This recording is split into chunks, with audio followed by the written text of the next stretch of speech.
Da igreja à sinagoga, da mesquita ao terreiro de Umbanda, do centro espírita ao templo budista ou aos salões do reino. Curitiba definitivamente é uma cidade de muitas crenças e é sobre isso que a gente vai falar hoje. Então seja muito bem-vindo ao primeiro episódio da segunda temporada do Papo em Dobro. É um prazer estar aqui de volta com vocês e caso você não me conheça, eu sou Luísa Mainardes, apresentadora e produtora desse programa junto com a Josiane Ritz, que coordena aqui todo o estúdio Bem Paraná. E quem tá operando pra gente hoje é o Evandro Soares. Então, antes de apresentar para vocês quem tá aqui na mesa com a gente, vale lembrar que a gente tá nas principais plataformas de podcast. Então, Spotify, Amazon Music, Google Podcasts e em vídeo no YouTube. Então, hoje a gente trouxe dois líderes, representantes religiosos muito importantes aqui da cidade, começando com o padre e professor universitário Joaquim Parrão Maria, que recentemente assumiu como pároco do Santuário do Perpétuo Socorro ali no Alto da Glória. Seja muito bem-vindo, padre. Obrigado, Luzia. Uma alegria estar com você, estar aqui com a nossa convidada especial hoje aqui, e falando um tema que é até urgente para a sociedade atual, uma sociedade que é plural, né? É uma sociedade plural hoje que temos que respeitar o diferente. Perfeito. E para completar a mesa de hoje, a gente também trouxe a jornalista e dirigente do maior terreiro de Umbanda de Curitiba, né, o terreiro Pai Maneco, que fica no Santa Cândida, Lucília Guimarães, ou Mãe Lucília de Iemanjá. Muito bem-vinda. Boa tarde a todos. Isso aí. Então, gente, para começar, como eu falei, né, o episódio de hoje é sobre diversidade religiosa, sobre religião aqui em Curitiba, mas antes eu queria falar um pouquinho sobre vocês especificamente. Então, começando com o padre, o senhor não é daqui do Paraná, né? Como que o senhor chegou aqui no estado? Então, eu sou de São Paulo, de Presidente Prudente, mas quando fui entrar no seminário eu vim para Ponta Grossa, eu tinha 17 anos. Eu tinha recém começado o curso de Engenharia Civil e depois decidi ir para o seminário. E depois vim estudar, fazer faculdade em Curitiba, fiz psicologia, fiz filosofia, fiz teologia, a gente estuda tanto também, né? E depois eu fui trabalhar no interior do Mato Grosso do Sul, com os campesinos, na divisa com a Bolívia. Fiquei 5 anos. Depois de lá, ganhei uma bolsa de estudo, fui fazer o mestrado em educação, depois fui para os Estados Unidos fazer o doutorado na área de educação e psicologia. E depois voltei para cá, estou entre Curitiba e Paranaguá. Então, uma caminhada grande. E assim, estou com 64 anos. O que é bonito disso é que cada fase que a gente passa na vida compreendemos novas coisas, né? É como os olhos da gente vai abrindo para a realidade com o mundo. Por exemplo, tem muitos líderes religiosos que têm dificuldade de ver o mundo plural. Acho que o mundo é visto só a partir da sua ótica, só do seu óculos, né? Uhum. E a gente, quando mais ler, a leitura é fundamental. Eu sou um dos defensores, eu levanto lendo e durmo lendo. Às vezes até cai assim o livro quando estou à noite e cai. Quanto mais ler, e literatura plural também, lê de tudo, desde a psicologia, da filosofia, da teologia, da engenharia, da arquitetura, da música, ajuda, da saúde, a gente cresce muito para respeitar o outro ser humano como a gente gostaria que fosse respeitado. Perfeito. E o senhor então veio novinho pra cá. Quando que o senhor descobriu essa vocação pro sacerdócio? Então, quando eu tinha 17 anos, eu fui pro seminário. 18 anos, de fato, né? Eu tranquei o curso de engenharia e ali começou uma caminhada, né? De reflexão, se era isso mesmo que eu queria sentir, né? E mais uma vez, no mundo tem tantas possibilidades, né? E eu decidi ser um redentorista, não só um padre, né, que nós temos uma diferença dentro da igreja, que tem os padres diocesanos, que a maioria são padres diocesanos que trabalham em paróquias, depois tem os padres jesuítas que trabalham em colégios, universidades, depois tem os redentoristas, nós que trabalhamos nas periferias, nos campos e também em santuários. Então eu fiz a opção de ser um redentorista, né? Que não sou melhor nem pior que os outros padres, tem um carisma próprio, próprio dentro da igreja, que faz um trabalho nesse sentido, né? E que também eu sinto que tem muito mais abertura dentro dessa congregação, fazer um trabalho como hoje eu acompanho, até hoje acompanho, vou acompanhar o trabalho das periferias de Curitiba, né? Que eu falo Curitiba, cidade do espetáculo. A gente vê Curitiba linda, maravilhosa, mas atrás dessa maravilha temos milhares de pessoas passando fome, pessoas em necessidades. E eu acompanho 7 dessas vilas empobrecidas de Curitiba, desde do Tatuquara, passando por Alto Boqueirão, vindo aqui para Vila Torres, né? E até recordo, foi ontem uma médica amiga, falou, padre, eu queria com o senhor visitar esses lugares, o senhor fala tantos lugares, foi comigo. Foi lá na Vila União, depois olhei pro olho dela, ela estava tudo vermelho, chorando. Ela olhou para mim, a doutora Patrícia, ela falou, uma médica pediatra, ela falou, padre, eu não sabia que Curitiba tinha pobreza. Eu não sabia que Curitiba passa fome. Então, a gente, como padre, como estudioso, como professor, que eu leciono ainda na faculdade claretiana aqui em Curitiba, a gente vê essas realidades todas, né? E por aí caminha também a questão da intolerância religiosa, intolerância política, intolerância de posição, contra negro, então muitos preconceitos, né? E eu tenho trabalhado nos últimos 30 anos praticamente, ou 40 anos, sei lá, contra esses preconceitos. Muito Preconceitos. Muito bem, porque não tá fácil o negócio. Não tá. Queria perguntar sobre essa escolha do senhor. Foi a partir dessa experiência que o senhor começou a se envolver e a se interessar pelos movimentos populares, ou foi ao contrário, a partir dos movimentos que o senhor tomou essa decisão? Assim, eu era do grupo de jovens, é interessante. E teve um livro que eu li com 18 anos que abriu minha cabeça, um livro chamado As Veias Abertas da América Latina, que é escrito por Eduardo Galeano. E depois a gente começa a ler a palavra de Deus, e toda a palavra de Deus, essa é a dificuldade dos cristãos, né? Fala que Jesus caminhou com os pobres, os profetas caminharam com os pobres, os patriarcas caminharam com as pessoas que sofriam, preconceito, apoiavam. Jesus vai ao encontro, no tempo de Jesus, por exemplo, de um rabino ir ao encontro de uma mulher, era inconcebível isso. Jesus não vai só ao encontro da mulher, como senta, conversa, cura a mulher, perdoa a mulher. Jesus dá uma dignidade para a mulher. Então, lendo esses textos bíblicos, se a gente lê com o coração aberto, é impossível ficar indiferente diante da realidade. Essa é uma coisa. Mas a maioria das igrejas cristãs, inclusive católica também, as lideranças nossas, lê isso como se fosse coisa daquele tempo, não tem nada a ver com a minha vida.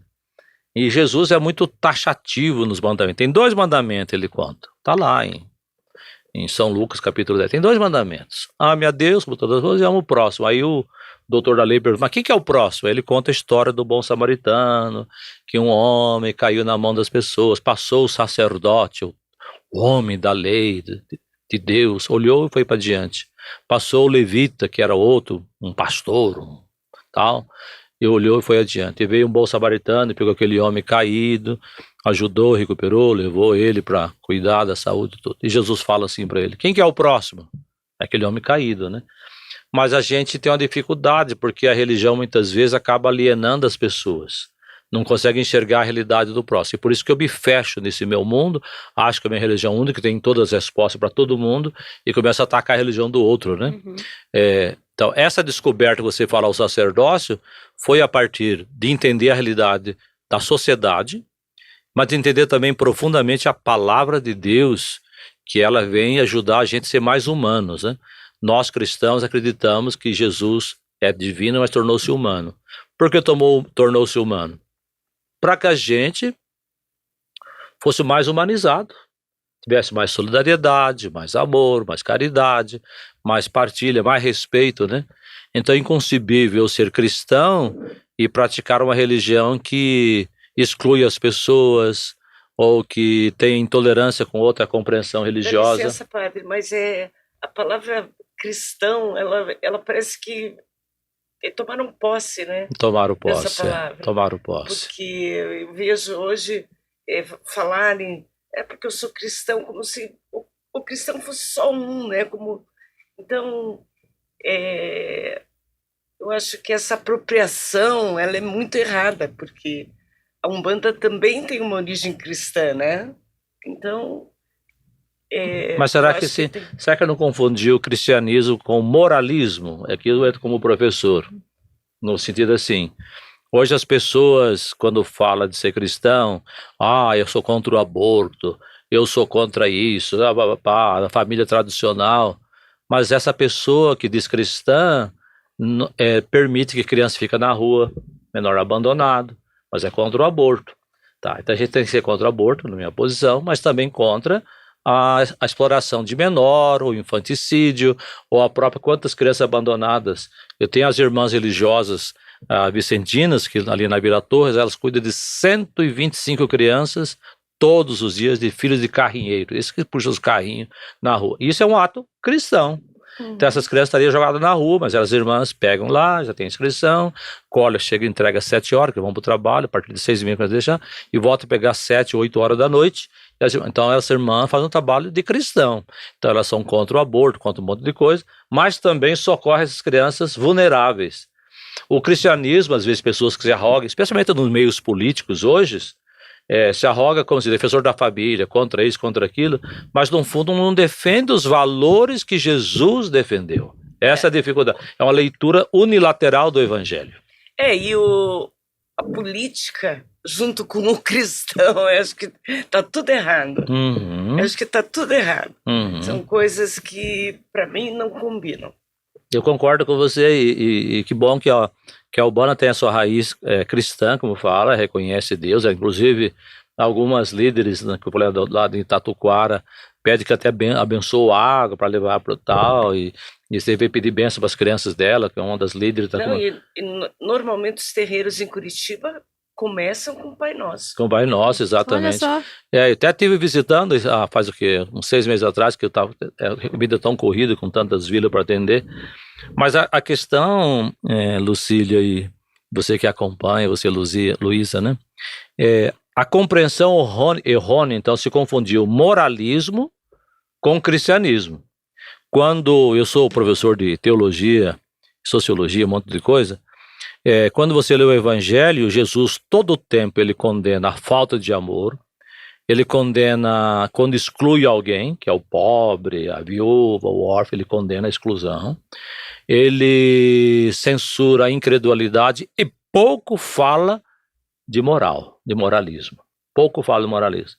Mas o que aconteceu aos cristãos?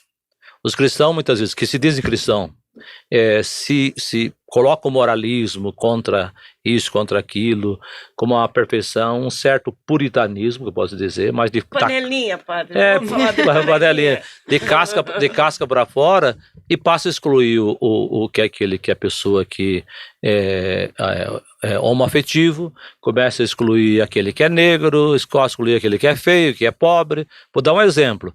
Quando o bispo me chamou para vir para o Perpétuo Socorro, né, porque eu trabalho com os pobres há muitos anos, desde a minha juventude, antes de ser padre, mas também trabalho com a igreja, com Deus também. E as pessoas, vai colocar um padre comunista agora, bem numa igreja no centro de Curitiba? Aí eu falei assim, mas eu não sou comunista, não sou nem de nenhum partido político, não tenho nenhum partido, nem... Não, padre, faço trabalhar com o pobre, já falo que o senhor é comunista. Então, criou preconceito, você entende? Preconceito, porque a sociedade é preconceituosa, e ela olha quem que é pobre é desprezado. E aí que o que é mais dolorido, que na carta de São Tiago, que faz parte da Bíblia, do Novo Testamento, o São Tiago é um cristão que escreve, faz parte do corpo da Bíblia. Ele fala assim: se você tem fé, mas não tem obra, de nada adianta. Se você fala que Deus é amor, Deus vem salvar, mas você não ajuda, socorre o seu irmão solidário, de nada se adianta. Está tudo na Bíblia isso. Então parece que as pessoas pulam essas partes da Bíblia e pegam aquelas partes que interessam do moralismo. Vamos pegar outro exemplo, falar da missa. Tem um grupo mais conservadores dentro da Igreja Católica que é a missa de sempre.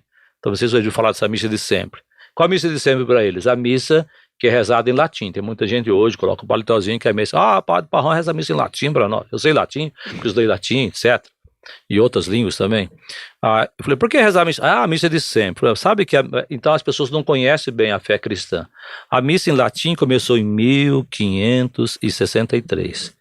Do ano 33 que morreu Jesus, até o 1563, a missa rezou na língua que era do povo, lá no Egito, na língua do povo egito.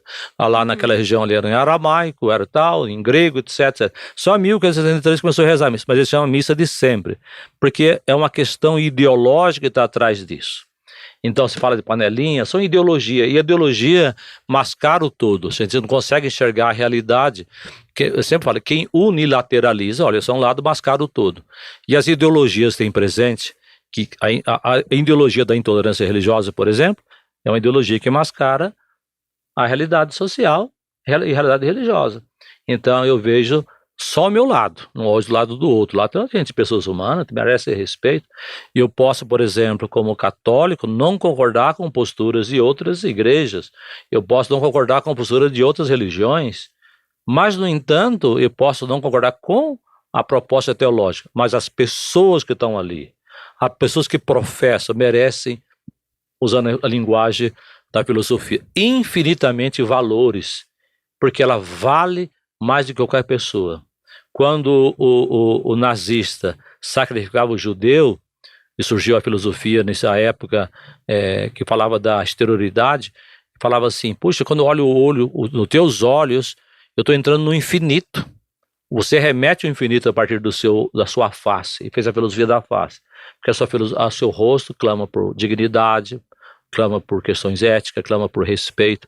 Como é que eu posso não concordar com uma pessoa que é judia ou pessoa de outra ideologia, eu posso sacrificar? E foi isso o grande holocausto do nazismo. Mas hoje tem outros holocaustos também que acontecem em nossa sociedade, no mundo, e as pessoas conseguem gerar só a partir da sua visão. Desculpa, eu falei demais, eu queria ouvir a Lucília. Lucília, fala um pouco então. Vamos falar um pouquinho sobre Umbanda agora. Não, é tanta coisa. Como é que a Umbanda pode olhar também? Tanta coisa que o senhor falou que eu não sei se eu tenho memória para passar por tudo. A gente vai começar por onde? Porque o padre me deixou eu acho que eu sei que tanta informação. Eu acho que a gente pode começar falando um pouquinho sobre a senhora. Sobre como a Umbanda cruzou a sua vida. Isso é interessante. Na verdade, aqui a gente tem caminhos diferentes, porque o padre escolheu isso. Eu não escolhi. Eu caí de paraquedas na Umbanda.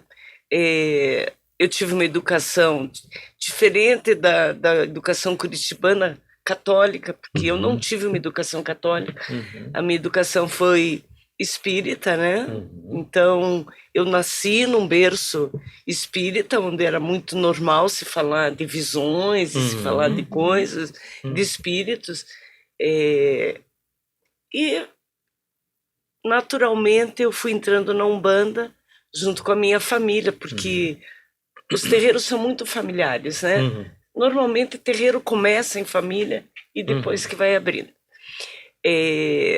Sou jornalista, dirigente do terreiro. O terreiro hoje tem médiuns que são pessoas que trabalham fixos, né? Tem comprometimento, porque é muito difícil o comprometimento, né, padre? É o que é mais difícil. Aliás, é uma coisa que eu admiro em algumas religiões, o voluntariado. Eu acho o máximo voluntariado. E é uma coisa que eu não consigo no terreno. É muito difícil.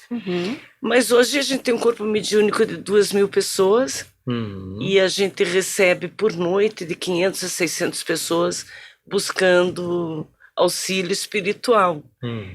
Bastante gente? É bastante gente. É bastante gente. E uma coisa interessante que o padre falou, que eu gostaria de colocar aqui, é da missa de sempre, né? Eu acho que, do jeito que a gente está vivendo hoje, a religião ela tem que se modernizar. Ela tem que ser contemporânea. Como é que pode um jovem ouvir uma missa de sempre em latim e conseguir se comover com ela? Ou se envolver com ela? Até se comover pode, porque a própria vibração do lugar vai fazer com que esse jovem se envolva. Mas ele precisa ter a linguagem, né? Eu acho que a religião ela precisa se atualizar. A Umbanda não tem Bíblia, então acho que para nós é um pouco mais fácil do que para a religião católica. Eu queria te perguntar isso, assim, perdão, sobre, para quem não conhece muito da Umbanda, quem só escuta falar e acaba confundindo com o Candomblé também, queria que você desse uma explicada sobre as origens da Umbanda, sobre esses elementos dessa religião que é tão rica, né, tem tantos... É um mundo. Assim, existe muita diversidade dentro da Umbanda, mas o princípio dela são os escravos, os índios e os colonizadores. Então, é essa tríade da Umbanda. Descobrimento do Brasil, né? E daí, a partir daí, esses espíritos que estavam aqui no Brasil, por consequência do descobrimento do Brasil, hoje estão dentro da Umbanda. Então, são a quimbanda que todo mundo teme, que acha que é um negócio horrível, os exus, as pombagiras, nada mais passam do que colonizadores que fizeram, dizimaram, né, os índios e os negros, e que hoje estão nessa religião resgatando seus karmas e ajudando aos pretos velhos e aos caboclos a fazer o bem através de incorporação. Então, a Umbanda tem incorporação. Candomblé não tem incorporação. Esse é o ponto principal de diferença. Ok. O que tem alguns que se misturam, né? Que daí, dentro do candomblé, existe incorporação. Mas o candomblé ortodoxo não tem incorporação. Eles só dançam para o orixá. Bom, então, partindo do princípio que você tem colonizador, que você tem índio e que você tem negro, você tem as misturas. Essas misturas a gente chama como linhas neutras. Então, são os caboclos, são os boiadeiros, são os ciganos. Aí já vem um pacotão de linhas e entidades. E a gente trabalha na vibração da natureza.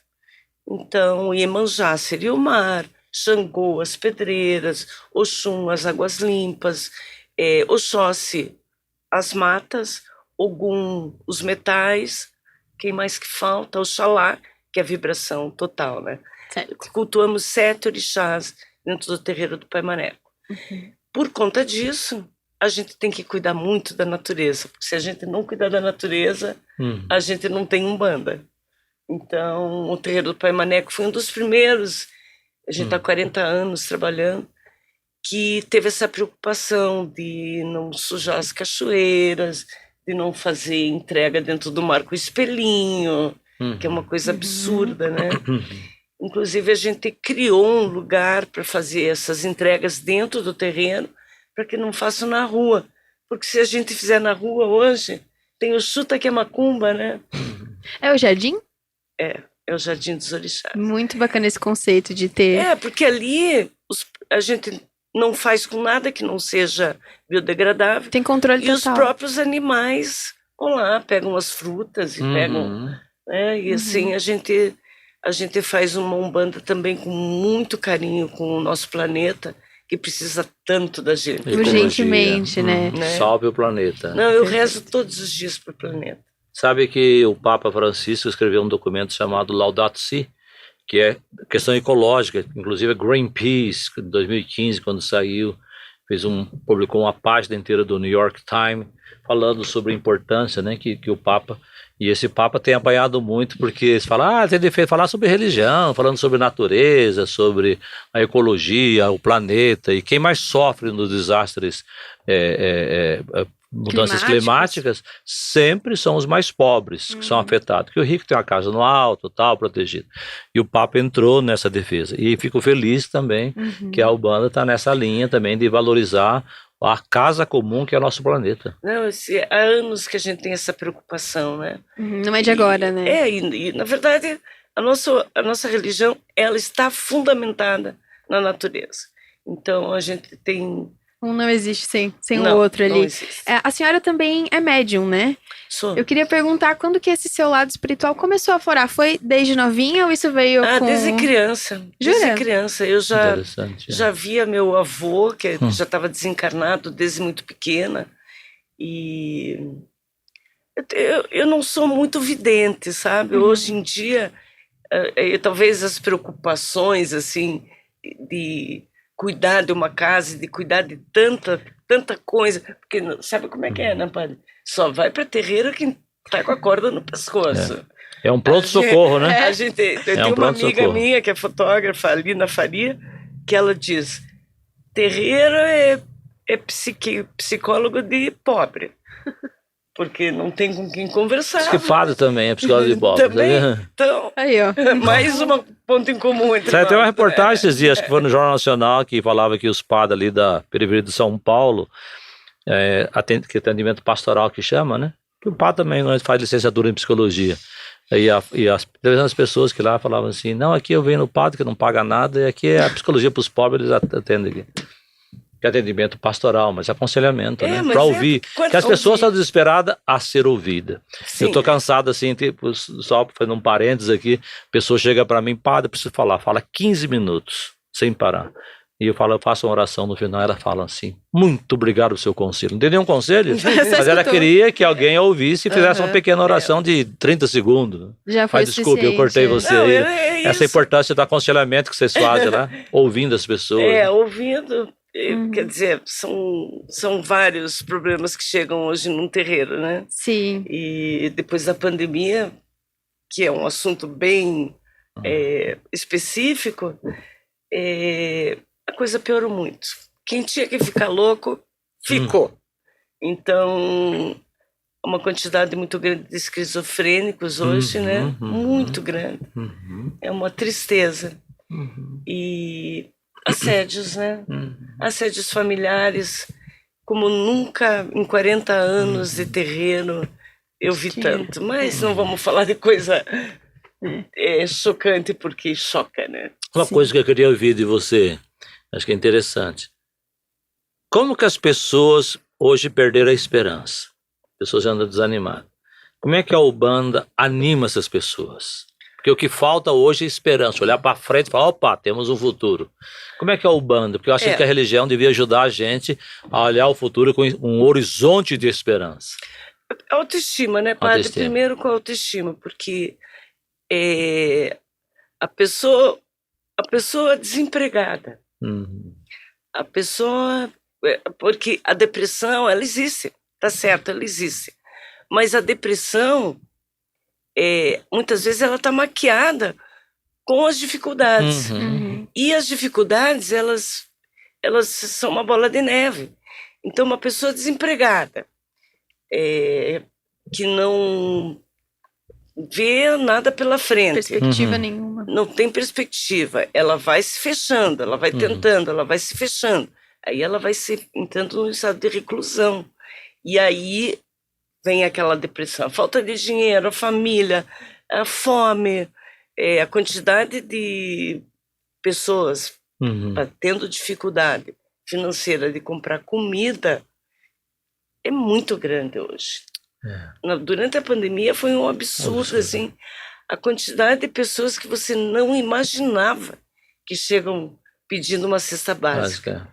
Então a gente cuida muito da autoestima, mas eu acho que nossas casas, padre, elas também têm uma cura social, porque as pessoas são muito solitárias.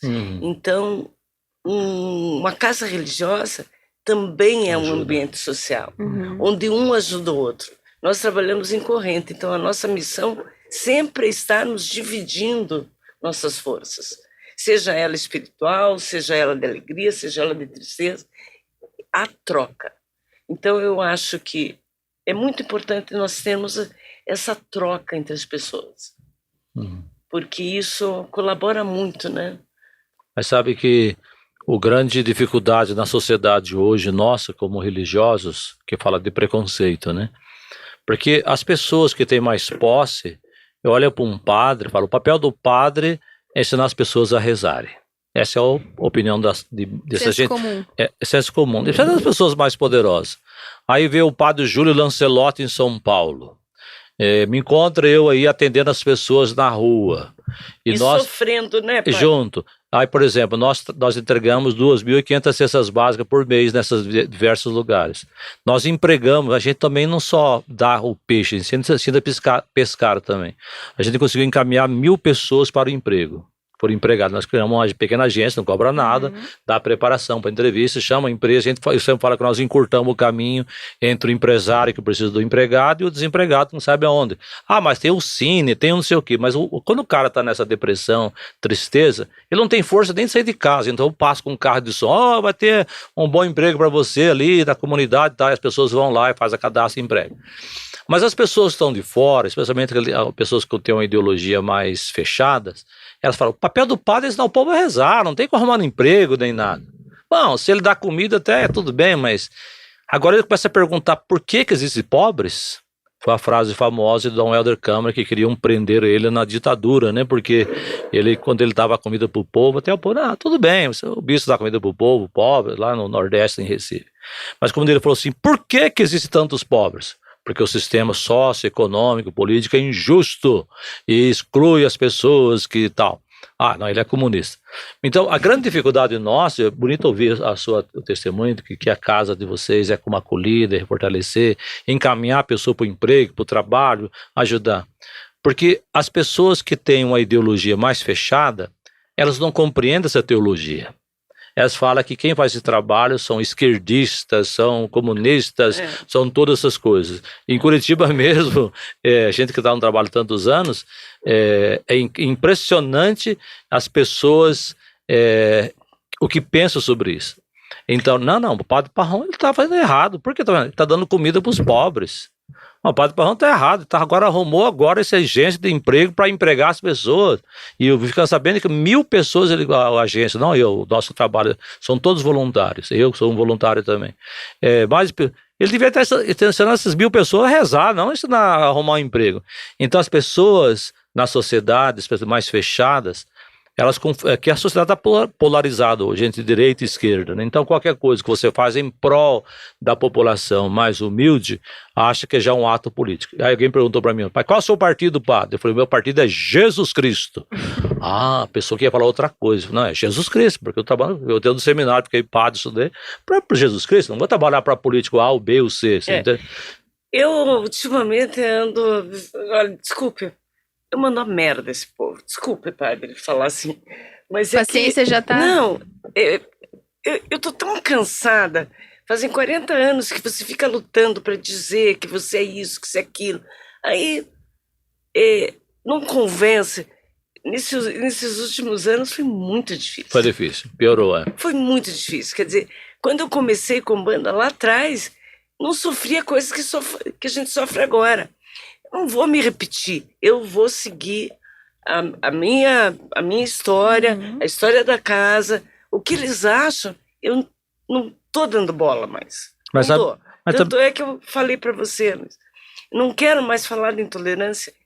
A semana passada quebraram o terreiro, apedrejaram o terreiro com mensagens do Velho Testamento.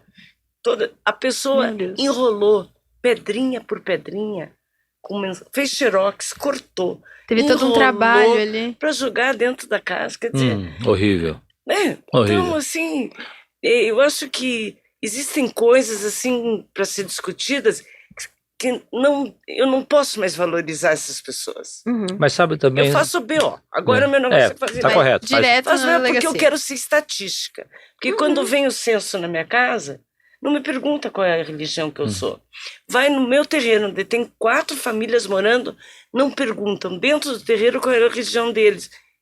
A Umbanda não vai aparecer nesse censo. Não existe. Claro. O dado vai ficar perdido. Eu perguntei dentro do terreiro quem recebeu um censo que perguntasse qual é a religião. Eu também não recebi, não. Não tem. Quer dizer, então no BO eu sou estatística. Agora, padre, me dá licença, que eu preciso falar um assunto que tem me contorcido. Ótimo. Que é o segredo de confessionário. Então, nós, médiuns, temos essa ética. A gente tem essa ética e isso é uma regra dentro do terreiro. Quem foge dessa ética tem que sair do terreiro. Mas... começa a me aparecer assim, questões que eu não tinha pensado. Eu escuto de uma menina de 14 anos que o avô dela está abusando ela. Uma vez. Eu aconselho. 2 vezes. Como é que nessa 3ª vez eu consigo engolir isso dentro da minha ética? Como é este segredo do confessionário? Eu não estou sendo omissa. Então, aí que é uma coisa que tem. Eu tenho pensado muito nisso. Porque eu não posso ser omissa. Mas, ao mesmo tempo, eu não posso quebrar um segredo da pessoa. Então, difícil. É difícil. Mas a ética permite, por exemplo, quando eu estudei psicologia, o segredo do psicólogo era em dois sentidos. Se a pessoa queria se matar, vem na terapia, eu vou me matar, vou querer matar, eu tenho obrigação como psicólogo chamar a pessoa responsável, o cara vai se matar aqui. Ou então, quando a pessoa chega para mim na terapia e fala, eu vou matar hoje à tarde fulano de tal, então eu tenho obrigação de acionar a justiça, o cara vai matar. Então, o segredo profissional nunca é absoluto, então ele tem sua limitação. Hoje, compreendeu mais um passo adiante, por exemplo, quando envolve a questão de abuso, também hoje, porque envolve vida. Então, eu sou professor de ética profissional, de aula na PUC e outros lugares. Então, perguntei para a pessoa certa. Verdade. Então, o conceito de ética profissional, ele se alargou hoje, porque toda vez que envolve perigo de vida, vou pegar um caso que eu acompanhei, assistente social, trabalhava numa prisão, e os prisioneiros estavam planejando uma fuga, e confidenciaram com a assistente social que ia fazer aquela fuga naquela noite. Com certeza ia ter morte, porque ia ter direito. Tá, ela ouviu, como assistente social, um caso que eu acompanhei aqui no estado do Paraná. E ela, por si própria, a primeiro plano, ela não devia falar porque é segredo profissional. Assistente social também tem a sua ética de confidencialidade profissional. Mas ela pensou, ela me consultou, mas vai envolver também morte de policiais ou de pessoas e tal, envolve vida. Então você tem a obrigação de ir lá para o diretor do presídio e falar, olha, isso eu vi em confidencialidade, mas já que vai envolver vidas de morte e tal, eu vou quebrar esse sigilo. Então o sigilo profissional não é absoluto. Quando envolve vida, exploração, nós como conselheiros, como profissionais, psicólogos, profissional nessas áreas de ajuda, somos profissional de ajuda, tem que falar. Tem que falar. Essa menina, esse caso é um caso que aconteceu.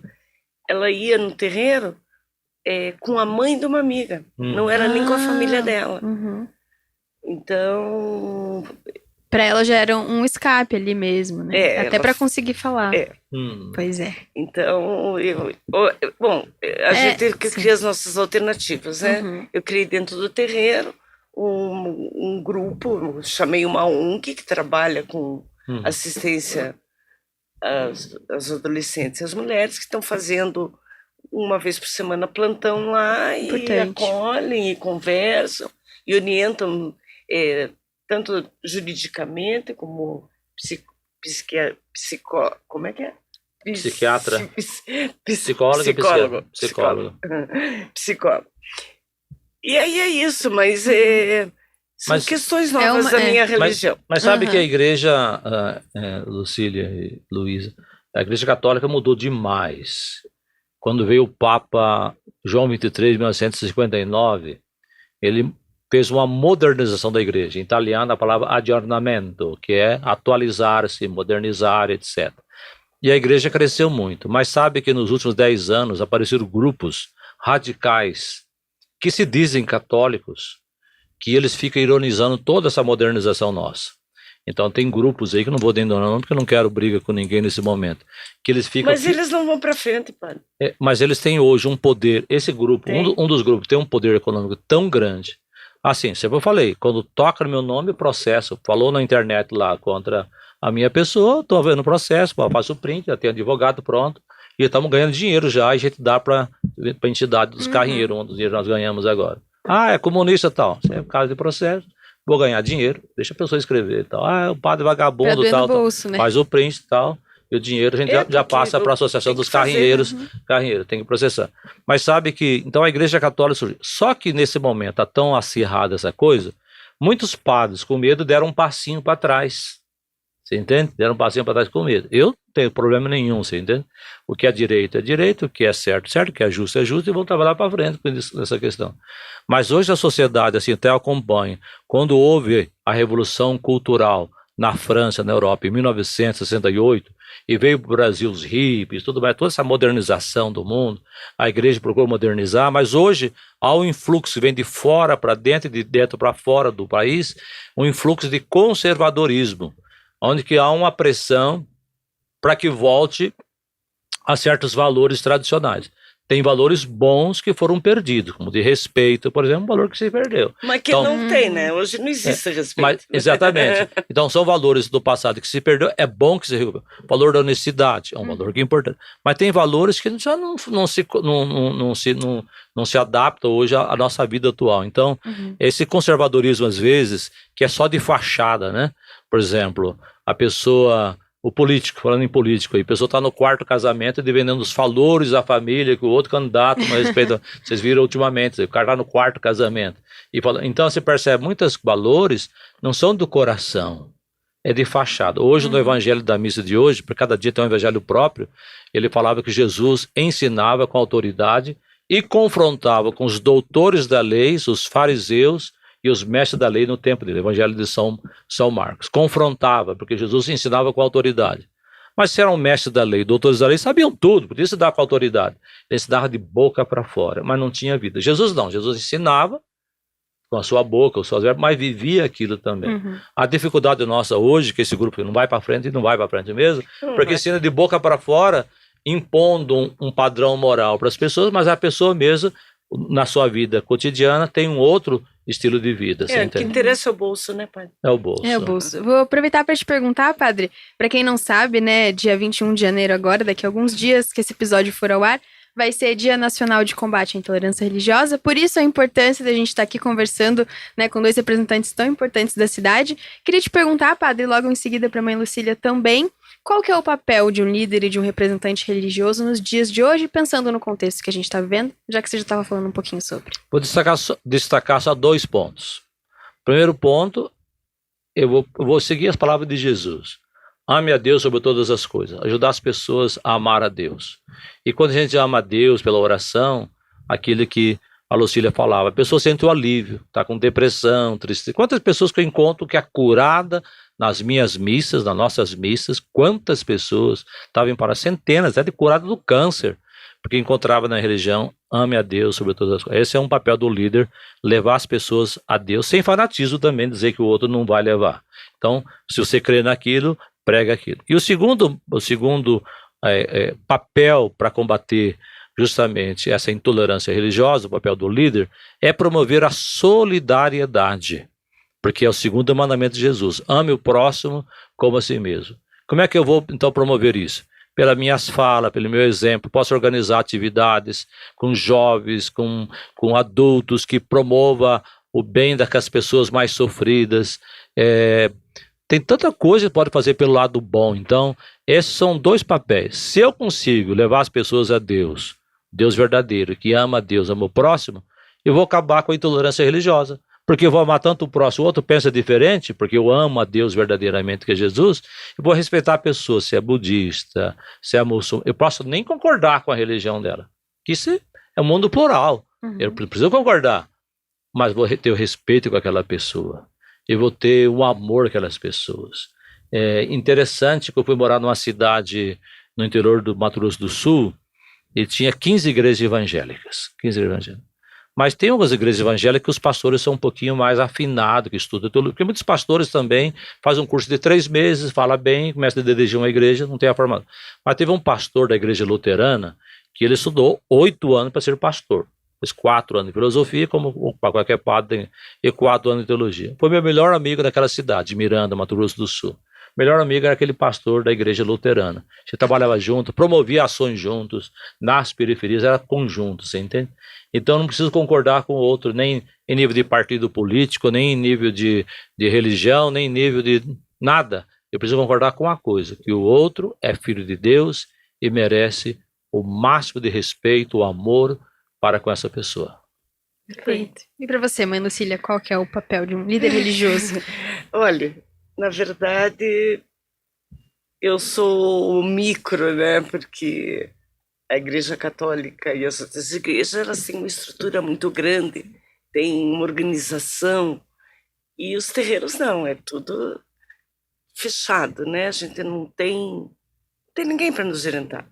Então, a minha preocupação como líder da Umbanda é fazer com que a minha casa seja uma casa respeitosa, que seja uma casa que fale a mesma língua, porque somos muitos e a gente tem que estar afinado no nosso fundamento. E o nosso fundamento é não desejar para o outro o que a gente não deseja para nós mesmos. Então, essa é a minha principal preocupação, é fazer com que minha casa seja uma casa respeitosa e que seja respeitada também pelo que ela oferece para a sociedade, né? Porque fazemos as coisas de formiguinha, mas estamos fazendo. A gente não está parado. A gente não quer ser conivente com essa loucura que hoje é o mundo virtual, né? Onde as pessoas ficam esperando um deslize pequeno teu para fazer daquilo uma coisa imensa, com uma importância grande, onde você, às vezes, é visto pelo que você não é, mas porque quiseram te deixar, né, naquele momento. Então, eu como líder, não religiosa, mas como líder da minha casa, eu tenho esse cuidado de fazer com que a gente esteja muito bem afinados no nosso pensamento e dentro da sociedade. Que bacana. Aproveitando que a senhora falou sobre isso, eu queria trazer alguns dados muito legais que o nosso repórter Rodolfo Kowalski levantou numa matéria de julho do ano passado sobre os templos de Curitiba. Né, Curitiba, que nem eu falei no início, é uma cidade de muitas crenças e, segundo o Sistema de Equipamentos Urbanos de Curitiba, produzido pelo setor de geoprocessamento do IPUC, nós temos 1.677 templos religiosos aqui na capital, que é bastante coisa, e das mais variadas religiões, né? Então, cristianismo, budismo, espiritismo, islamismo, candomblé, umbanda e religiões orientais também. E para conhecer um pouquinho dessa diversidade, né? Basta a gente dar uma passeadinha aqui no lago, aqui do lado, para a gente já ver um pouquinho. Então, eu queria aproveitar para perguntar para vocês, Mãe Lucília, que comanda um desses centros há muitos anos, mais de 30 anos, como é estar numa cidade tão rica, com tantos templos à disposição e estar acompanhando o crescimento da Umbanda aqui em Curitiba? Bom, eu fico muito orgulhosa do crescimento da Umbanda, porque eu faço parte disso. Muitos terreiros daqui já saíram da nossa casa, tem a filosofia do nosso mestre, que é o Preto Pai Maneco, e realmente a Umbanda cresce. E eu acho que ela cresce porque ela recebe tudo dentro dela. A gente recebe a linha oriental. Padre, nós recebemos a linha dos franciscanos dentro do nosso terreiro. Olha só. Temos os indianos. Então, a Umbanda, ela agrega muito. Então, eu acho que muito dessa diversidade está dentro do meu culto semanal. É verdade. Vocês recebem lá um pouquinho de cada. Que bacana. E para o senhor, Padre Parrom, para quem busca essa proximidade com Deus, independentemente de como ele é chamado, Curitiba é uma cidade bastante propícia, então, para ter essa busca. Como que o senhor enxerga essa diversidade? Tem Quantos contato? templos? Quantos? 1.677. E sabe o que eu olho assim? Tá errado. Podia ter mais? Eu trabalhei no IPUC anos. Mas sabe que... eu posso depois dar uma olhadinha de novo, mas eu acho que é isso. Eu fico alegre, por exemplo, ouvir você falar da acolhida de vocês, do trabalho de vocês, essa solidariedade, as pessoas que precisam. Mas eu fico triste quando vejo o número. Porque uma cidade com 2.000 templos era para ter muito mais solidariedade em Curitiba. Não, mas eu então, acho que assim, esse número aí tá... Não, sei lá. Eu acho assim, se tiver 1.000 e poucas, mas se tivesse 2.000 igrejas trabalhando pelo bem do povo, Curitiba seria bem melhor. Mas então, é assim, certo. Eu acho assim, a dificuldade nossa é ter tantas igrejas, mas trabalhando em função de si próprio. Desculpe falar assim. Não, eu sou também sociólogo também, você entende? Análise social da realidade. Eu tenho uma cidade que eu fui trabalhar uma vez e o padre falou assim, uma cidade muito religiosa, tem sei quantas igrejas evangélicas, tem sei quantas igrejas católicas, tal. Aí comecei a andar na cidade, eu falei pro padre, quantas igrejas? Uma igreja aqui, outra ali, uma quase em cima da outra, né? E eu falei, por que tanta gente pobre aqui? Gente sem roupa, gente sem emprego. E as igrejas não promovem a solidariedade? Aqui não tem costume, cada um vai ser outra coisinha interna.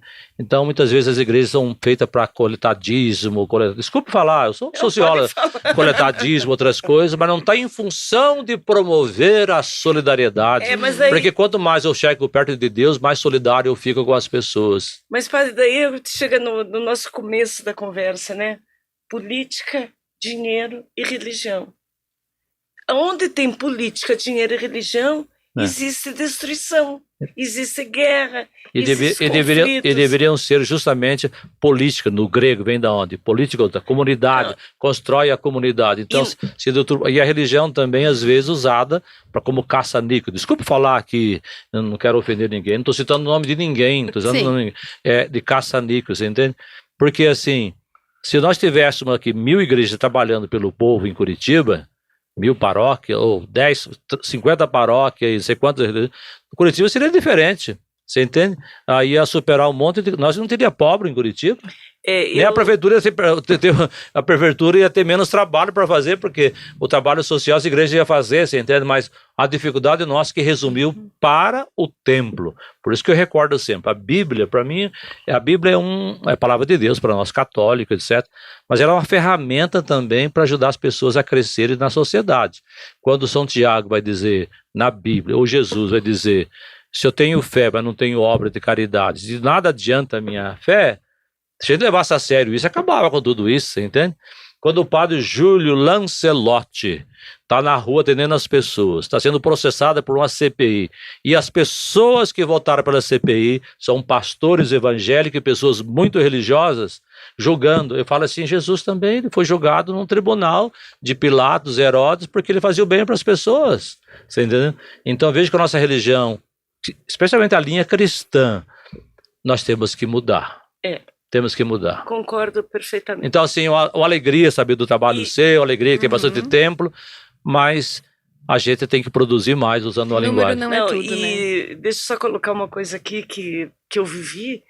Quando teve a última eleição, muitas pessoas de dentro do terreiro me cobraram uma posição, qual era o meu lado.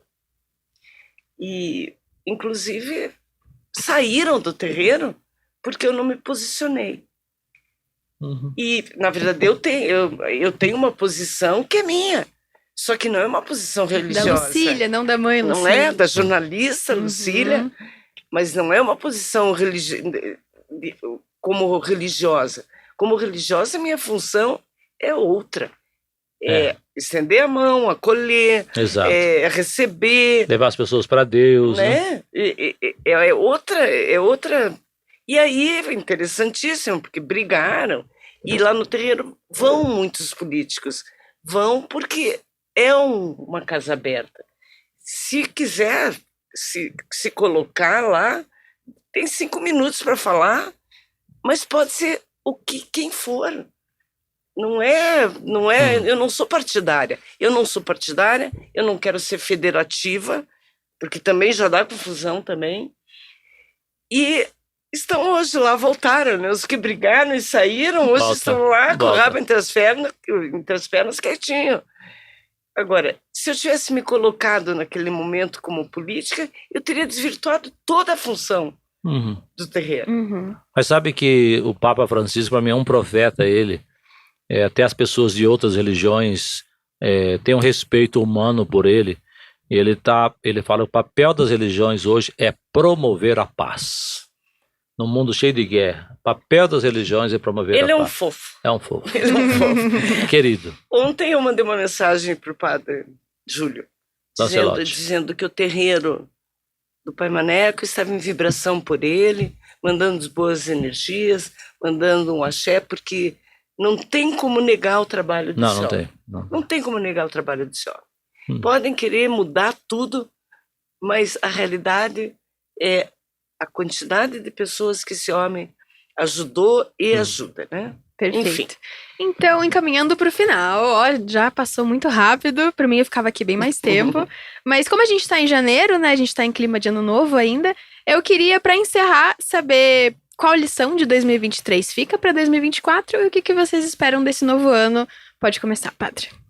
Quer passar a palavra? Lucília. É como foi 2023, muito melhor do que 2022, 2021, 2020? Bem melhor. Mas assim, muitas pessoas necessitadas, existe uma carência muito grande, muito maior do que no momento de pandemia, e eu espero, e ontem vi, porque ontem a gente abriu o terreiro, e foi o dia que mais pessoas foram, buscaram a Umbanda. Então, o que eu espero de 2024 é estar sempre de portas abertas. E espero também que os intolerantes me errem, por favor. Bem longe. Bem longe. Perfeito, Aqui também eu sigo a perspectiva da Lucília. Primeiro, assim, em 2024, que o que nós aprendemos no 23 seja um horizonte de esperança. Porque o humano sem esperança entra numa crise existencial muito grande e não percebe o que tem de futuro. Então, que as pessoas possam olhar para o amanhã, esse ano, com muita esperança. E quando a gente confia também em Deus e confia também na gente, a autoestima que você fala, as coisas também vão se, de certa maneira, encaminhando para as coisas boas, né? Então, esse horizonte de esperança e que a gente não repita também essa intolerância que tivemos no ano passado. Que nenhum tipo de intolerância, seja religiosa, seja de raça, seja de gênero, tanta intolerância que tem tantas faces hoje, né? Que tudo isso seja superado. Perfeito, Que assim então seja. agradeço mais uma vez aqui a presença de Obrigada a vocês. você, Luiz. Lembrando para quem está assistindo a gente, então, Lucília Guimarães do Terreiro Pai Maneco, lá no Santa Cândida, para quem tiver interesse, e o Padre Porron agora no Perpétuo Socorro, ali no Alto da Glória também, para quem tiver interesse. E nas periferias também. E nas periferias também, trabalhando como com o pessoal. sempre. Então é isso, gente, muito obrigada de verdade pela participação de vocês no dia Obrigada de a hoje. você, Saravá. Obrigado, querida. E por hoje é isso, pessoal. Então, se você chegou até aqui, não esquece de deixar um gostei, de seguir a gente nas redes sociais e também se inscrever no canal lá no YouTube e ativar as notificações, tá? Então, muito obrigada pela sua companhia e até a próxima. Tchau, tchau!